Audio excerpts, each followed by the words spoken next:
Welcome to Kakati TV hot topic. Wuhan ఆ సమీపాన ప్రాంతంలో ప్రజలు గబ్బిలాలు తినటం వలన వాళ్ళ ఆహారపు అలవాట్ల వలన వచ్చింది అనేది ఒక సంకేతం కాదు. ల్యాబ్లో తయారు చేశారని.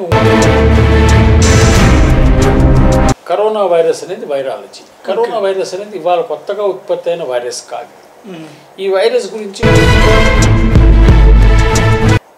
ఈ గవర్నమెంట్ ఆఫ్ ఇండియా అనుకోవచ్చు, మన తెలుగు రాష్ట్రాలు అనుకోవచ్చు, ఈ క్వారంటైన్ టెస్ట్కి ప్రైవేటు వాళ్ళకి అవకాశాలు ఇవ్వట్లేదు. ప్రైవేట్ వాళ్ళకి కూడా అవకాశం ఇస్తే కనీసం కాస్ట్ పెట్టినా కూడా ఎక్కువ మందికి క్వారంటైన్ టెస్ట్ జరిగే అవకాశం ఉంటుంది. అవును, మరి అందుకెందుకు ప్రభుత్వాలు ముందుకు రావడం లేదు? వాళ్ళకే తెలవాలండి. మనం ఎట్లా చెప్తాం? మనం మాట్లాడితే అది రాజకీయం అయిపోద్ది. వాళ్ళకే తెలవాలి. ఇప్పుడు నేను చెప్తున్నాను, వీళ్ళకి అర్థం కాని అంశమా? వీళ్ళు పట్టుకొని ఒకేసారి వదిలేస్తే మొత్తం బ్లాస్ట్ అవుతుంది. ఇప్పుడు మనకి తెలిసి, ఇప్పుడు నా వయసుకు సంబంధించిన వరకు మనకు తెలుసు 50 ఏళ్ళ నుంచి మనం ఈ రోగాలు వింటున్నాం. BP, sugar, cancer, malaria, TB. 50 ఏళ్ళలో మీరు ఏం వాటిలో ప్రైవేట్ హాస్పిటల్ ట్రీట్మెంట్ జరుగుతుంది కదా, ఇది కూడా అంత జరిగేది. తప్పే ఉంది. దేన్ని ఆపారని దీన్ని ఆపుతారు? కరెక్ట్. ఎన్ని రోజులు ఆపుతారు? మీరు అవకాశం ఇచ్చి దీని ప్రమాదం ఇది. ప్రభుత్వం ఏంటంటే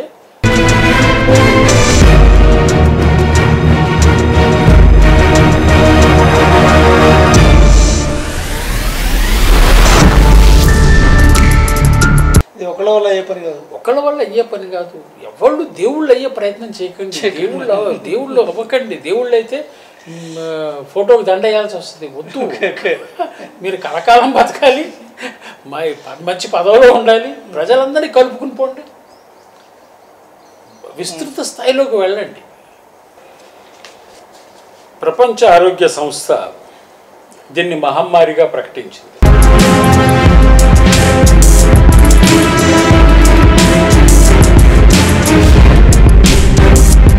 పసుపు భయంకరమైన క్రిమి సంహారమే. ప్రపంచంలోనే ఉన్న చాలా వస్తువుల్లో అతి గొప్ప క్రిమి సంహారణ పసుపు. ఈ పసుపు ఉప్పు కలిపిన వేడి నీళ్ళతో కనుక గార్గిలింగ్ చేస్తే, పుక్కిలించి ఇక్కడ దాకా కనుక దాన్ని చేసి ఆ నీళ్ళు తాగినా తప్పులేదు. అదేం చేస్తుందంటే వైరస్ని అక్కడ చంపేస్తుంది.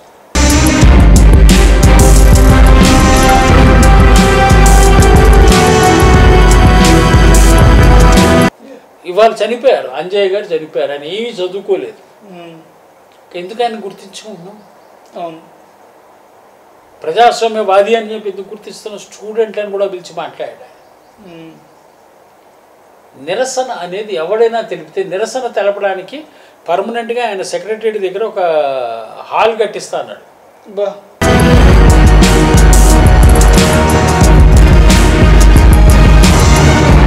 మన శరీరంలో కూడా కొన్ని లక్షల క్రిములు ఉంటాయి, బ్యాక్టీరియా.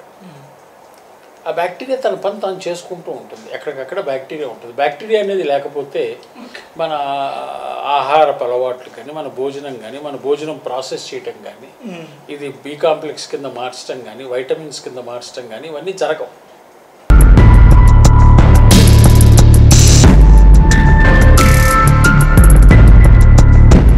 లక్షల ఆలోచనలు రానివ్వాలి అని, లక్షల ఆలోచనలు రానివ్వాలి, స్వీకరించాలి. వాటిని స్వీకరించకపోతే ఎట్లా? ఇవాళ నేను ఒక ప్రతిపాదన చేస్తున్నాను. ముక్కు దగ్గర నుంచి ముక్కు, గొంతు, బ్రెయిన్, ఎంజైమ్స్, తర్వాత రోగనిరోధక శక్తి, పేగు, వీటన్నిటిని మనం కంట్రోల్ చేసుకుంటూ వస్తే వ్యాధి ఏం చేయదు. పరిశోధన చేయకుండా మనం దీన్ని కాదని అనలేము, అవునని అనలేము. పరిశోధన చేయాలంటే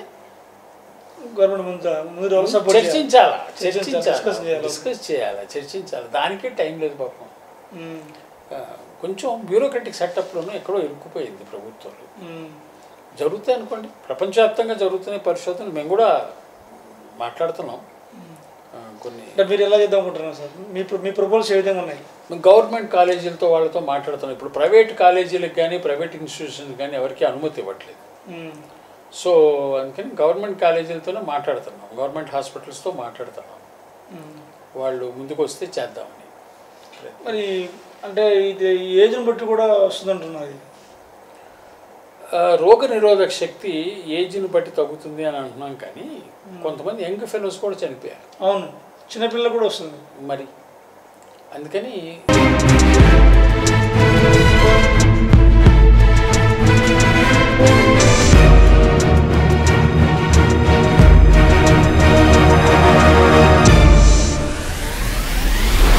కరెక్ట్ సార్. లాక్డౌన్లో ఉన్నాం కానీ నివారణ చర్యలలో అసలు ఎదురుతున్నది పెద్ద మిస్టరీగా మారింది ఇప్పుడు. అంటే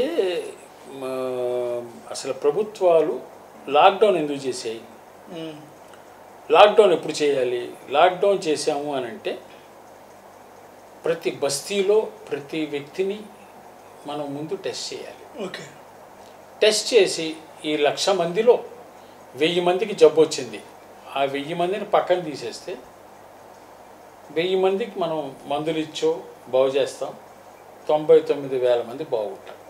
అవును, మనం 1,00,000 మందిని కట్టడి చేసి వాళ్ళ ఇళ్ళ చుట్టూ గీతలు గీసేసి బ్యారికేడ్లు కట్టి మీరు బయటికి వెళ్ళొద్దు అంటే ఈ 1,00,000 మంది కలిసి సహజీవనం చేస్తున్నారు. అంటే వాళ్ళందరూ కలిసి భోజనం చేస్తారు, కలిసి పార్టీలు చేసుకుంటారు, కలిసి పేకాడతారు, టైంపాస్ చేయాలి కదా. కరెక్ట్, లాక్డౌన్లో టైంపాస్ చేయాలి. మనం భారతదేశం పరిస్థితి మనం పరిశీలిస్తే ఒక రూమ్లో 5గురు ఉంటారు. ఇవాళ ఒక ఆయన వాట్సాప్లో వీడియో పంపాడు, కర్నూలులో ఒక కుటుంబంలో వాళ్ళు 15 మందో 20 మందినో క్వారంటైన్ తీసుకెళ్ళారు. క్వారంటైన్ తీసుకెళ్తే క్వారంటైన్లోకి వెళ్ళి వాళ్ళు కేరింతలు కొడుతున్నారు, ఆనందం వ్యక్తపరుస్తున్నారు. ఎందుకని?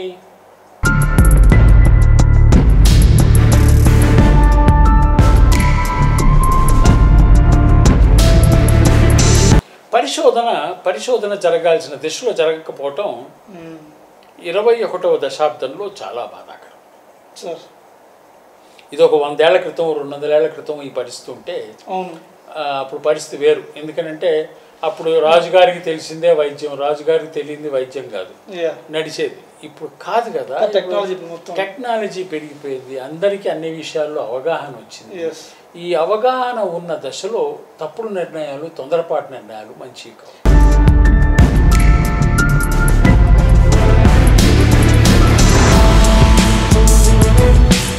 ఈ లాక్డౌన్ ముగిసేలోపు ఈ ప్రక్రియ మొత్తం జరగాలి.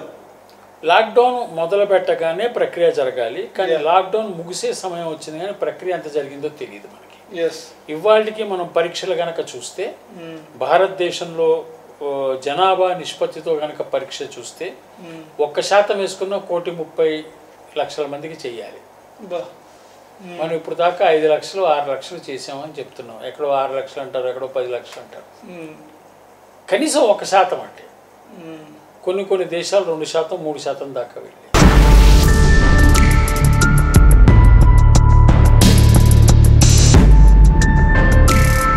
కళ్ళకి కాపాడటానికి కనురెప్పలు, వెంట్రుకలు.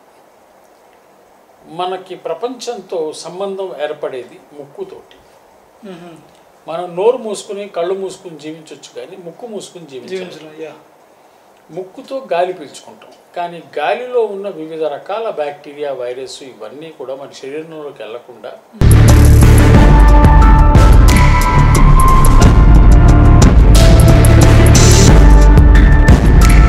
గొంతులోకి వచ్చినప్పుడు గొంతులో దురద, గొంతులో మంట, దురద, దగ్గు, కొంచెం ఇబ్బంది, లక్షణాలు మొత్తం ఈ లక్షణాలు తెలియజేస్తుంది. ఇక్కడైతే నేను ఉన్నాను, ఒక ఫారెన్ బాడీ.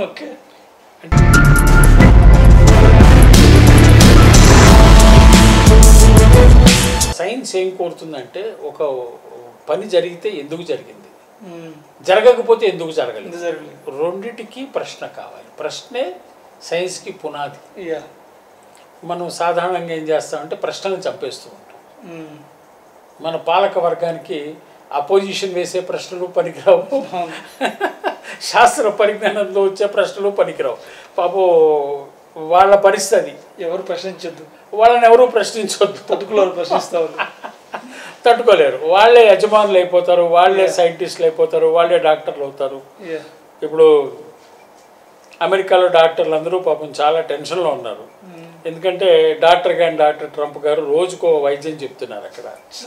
సో అలాగా ఎవరికి తోచిన వైద్యం పాలకులు చెప్పేటట్టుకల్లా భయకంపితులు అవుతున్నారు. నేను అనేది ఏంటంటే ఇవి మనం ఈ ప్రశ్నలు వేసుకుంటూ ఈ సున్నితంగా పరిశీలించుకుంటూ రావాలి. బతికిన వాళ్ళు ఎందుకు బతికారంటే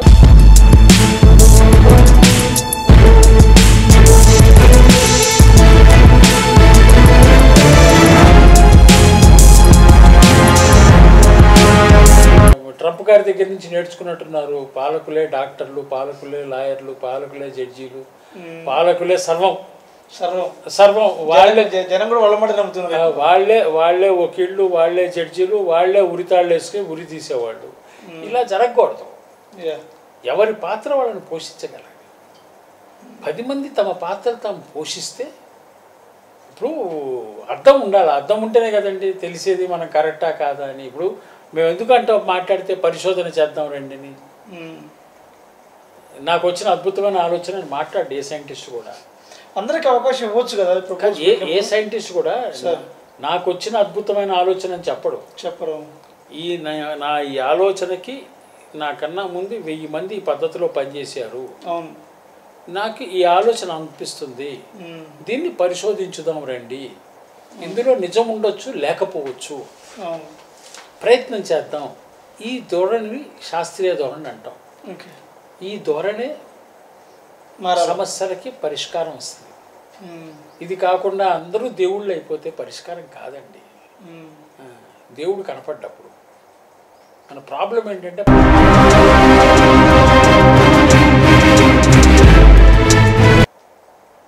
ఆ సాంబ్రాణిని కొంచెం వేప నూనె వేసి ఆ సాంబ్రాణి వెలిగిస్తే వేప నూనె, సాంబ్రాణి, ఆవ నూనె కలిపి మీకు వైరస్ని నిర్మూలిస్తుంది. మీకు అక్కడ గమనించండి. అదేనా సార్? అదే అందులో ఆవ నూనె, వేప ఆకు, పసుపు.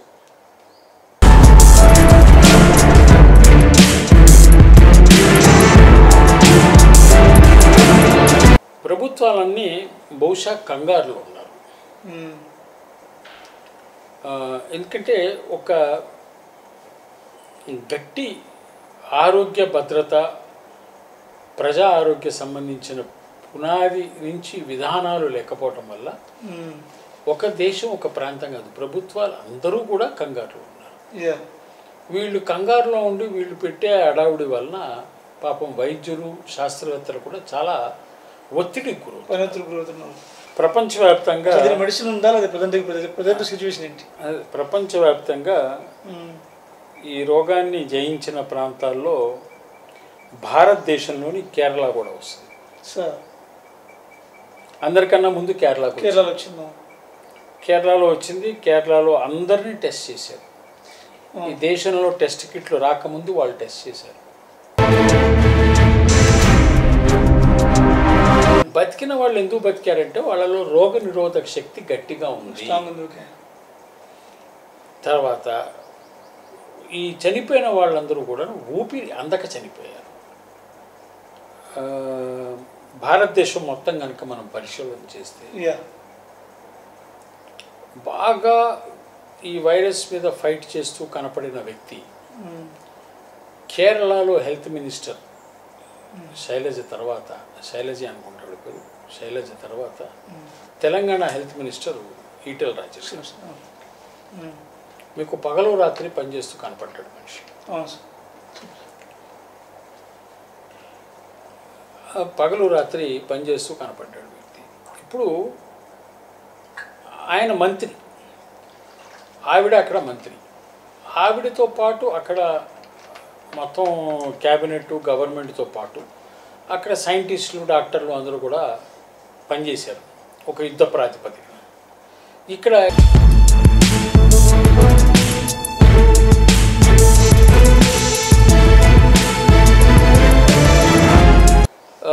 చనిపోయిన నంబర్లు పెట్టుకుంటే కనుక 3% అంటే 97% మందికి బతుకుతున్నారు. కానీ 97%లో వచ్చే లోపాలు ఏముండొచ్చు? ఆటో ఇమ్యూన్ సిస్టమ్ రికవర్ చేశాక ఏమైనా డ్యామేజ్ అయిందా?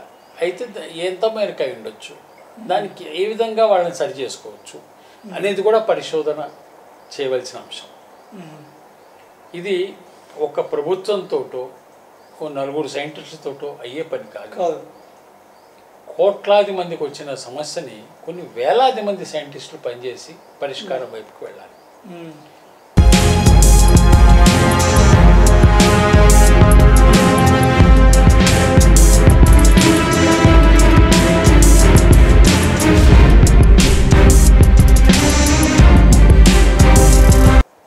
నా ప్రతిపాదన నేను కేంద్ర ప్రభుత్వానికి ప్రధానమంత్రి గారికి పంపుతాను అని అంటే మొన్న రాసి పంపాను. నా ప్రతిపాదన ఏమిటంటే లేబర్ అనేవాడు, వలస కార్మికుడు అనేవాడు ఉండటానికి వీల్లేదు. వలస ఎందుకు వెళ్ళాలండి? కరెక్ట్. గ్రామీణ ఉపాధి సరిగ్గా లేకపోవటం వల్ల వలస వెళ్తారు. ఎగ్జాక్ట్లీ. గ్రామీణ ఉపాధి అంటే మనం గనక పరిశీలిస్తే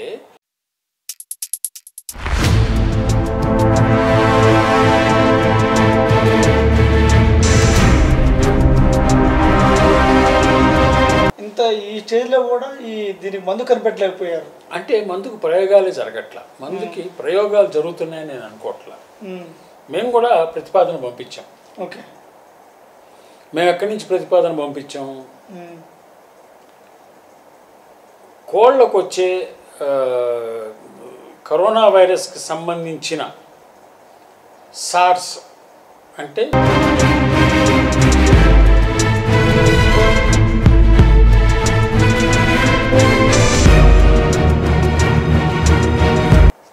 సున్నము ఉప్పు కనుక కలిపి మనం బయట జల్లితే ఇంటి బయట బోల్డంత వరకు ఆ మట్టిలో ఉన్న వైరస్ బ్యాక్టీరియాను చంపేస్తాం. సార్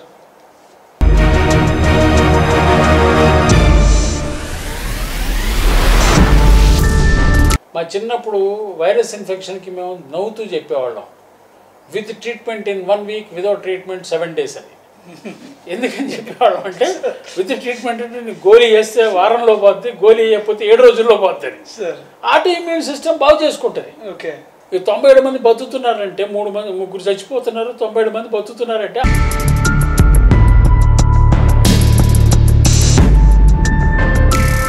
లక్ష ఆలోచనలు రాని వేల పూలు పుయ్యని అని. వేల పూలు పుయ్యాలి, లక్షల ఆలోచనలు రావాలి, వస్తేనే కదా అందులో మంచిది చెడేది తీసుకుని మనం ముందుకెళ్ళగలిగేది. అలా కాకుండా మౌఢ్యంగా మూఢనమ్మకంగా ఇది పనికిరాదు.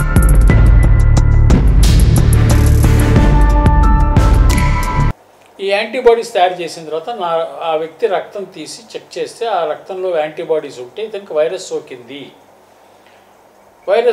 అని నిర్ధారణ అవుతుంది. యాంటీబాడీస్ ఉన్నాయంటే వైరస్ వస్తేనే కదా యాంటీబాడీస్ పనిచేసేది, అంటే ఉత్పత్తి అయ్యాయంటే రోగం సోకింది, వైరస్ వచ్చింది, రోగం సోకింది, యాంటీబాడీస్ ఉత్పత్తి జరిగింది. ఇప్పుడు యాంటీబాడీస్ 15 రోజుల తర్వాత, 20 రోజుల తర్వాత, నెల తర్వాత మాయం ఎట్లా అవుతున్నాయి నాకు అర్థం కావట్లా. మనం చిన్నప్పుడు టీకా తీసుకుంటాం, లైఫ్ లాంగ్ ఉంటుంది. మరి 15 రోజులకి ఎట్లా మాయం అవుతుంది?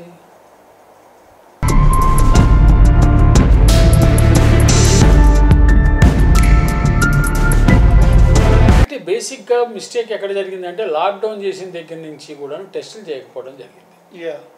ఇప్పుడు ఏవో టెస్ట్ కిట్లు వచ్చాయి కానీ ఎంతవరకు టెస్టులు చేస్తున్నారు అనేది ఇంకా కూడా. ఇప్పుడు హైదరాబాద్లో దాదాపుగా 70-75 లక్షల మంది పాపులేషన్, తెలంగాణ 4 కోట్ల మంది అనుకో. 4 కోట్ల మందిలో 1% అంటే కనీసం 40 లక్షల మందికి టెస్టులు చేయాలి. చేశారా? భారతదేశం మొత్తం కలిపి 5 లక్షల మంది చేయాలి.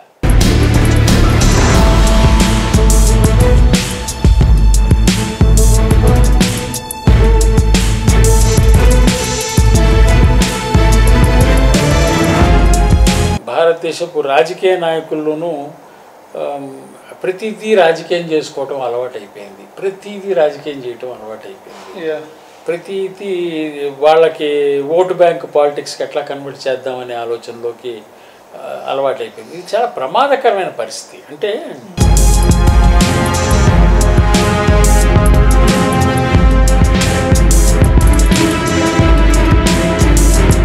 లాక్డౌన్ ప్రకటించిన తర్వాత 15,000 మంది ఆనంద విహార బస్టాండ్లో ఢిల్లీలో వచ్చేసారు, గుమిగూడారంటే ప్రభుత్వ వైఫల్యం కదా.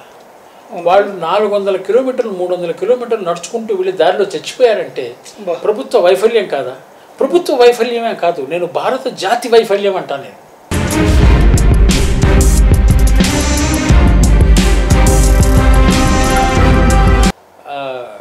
కట్టెల కాడ కమిషన్ దొరుకుతుందేమో కానీ తర్వాత కట్టెలు చాలా ఖరీదైపోతాయి. వాళ్ళు అర్థం చేసుకోవాల్సిన అంశం. ఇవాళ వ్యాపారం చేసుకుందాము, కట్టెల కాడ కమిషన్ సంపాదిద్దాం అనుకునే వాళ్ళకి ఖచ్చితంగా చెబుతున్నాను, ప్రకృతి సిద్ధమైన అంశం ఇది. కట్టెలు ఖరీదైపోతాయి.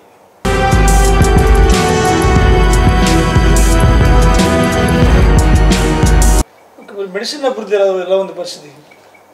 పరిశోధన చెయ్యాలండి. వీళ్ళు పర్మిషన్స్ ఇవ్వాలి, ఓపెన్గా పర్మిషన్స్ ఇవ్వాలి. కొన్ని ప్రపోజల్ కనపడుతున్నాయి, సబ్మిట్ చేస్తున్నారు, ఎవరిది అంగీకరించట్లా. మలేరియా కట్టడి చేయగలిగారా? మీరు ఛత్తీస్గఢ్కి వెళ్తే మలేరియా వ్యాధి వల్ల 100 మంది చచ్చిపోతారు. వీళ్ళు మలేరియా కట్టడి చేయలేదు, ఏం చేయగలరు? మన శక్తి అంతా మనం అంచనా వేసుకుని పనిచేయాలండి. చాలామందిని కలుపుకోవాలి. కార్పొరేట్ సెక్టర్ని కలపాలి, ప్రైవేట్ సెక్టర్ని కలపాలి, ఎన్జిఓస్ని కలపాలి, సోషల్ వర్కర్స్ని కలపాలి.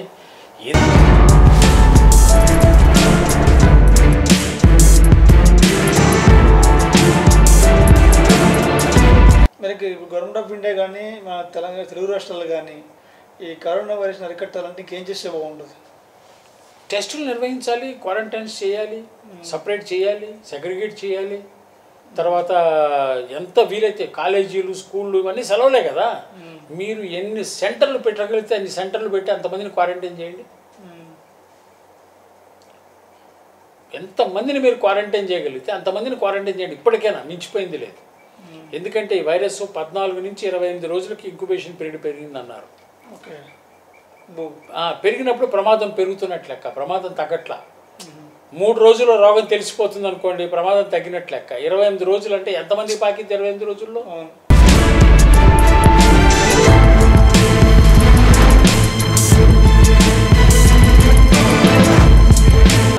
నా సూచన ఏంటంటే ప్రభుత్వాలకి చేతులు ఎత్తేసినా తప్పులేదు, సమయం మించిపోకముందు ఎత్తేయండి.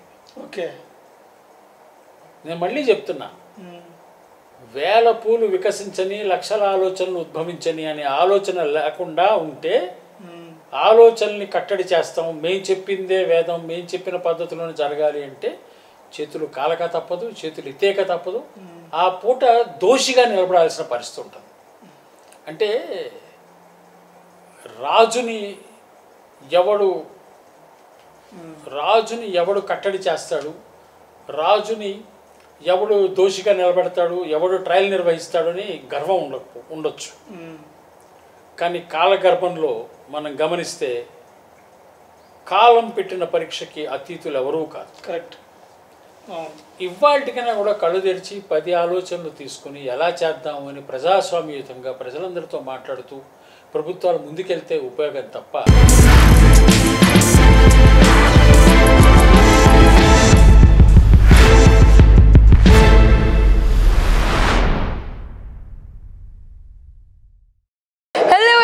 This is Lipsika. Please subscribe to Kakatiya TV. Please subscribe to Kakatiya TV. Please subscribe. Push subscribe. Please subscribe. Hi, nenu RJ Kajal. Subscribe to Kakatiya TV. Chala interesting updates and interesting content untundi Kakatiya TV lo. So definitely ga subscribe cheskondi and kinda kanipustunna bell icon ni kuda meeru nokkite meeku instant ga upload chesina ventane notification kuda vastundi kabatti do subscribe.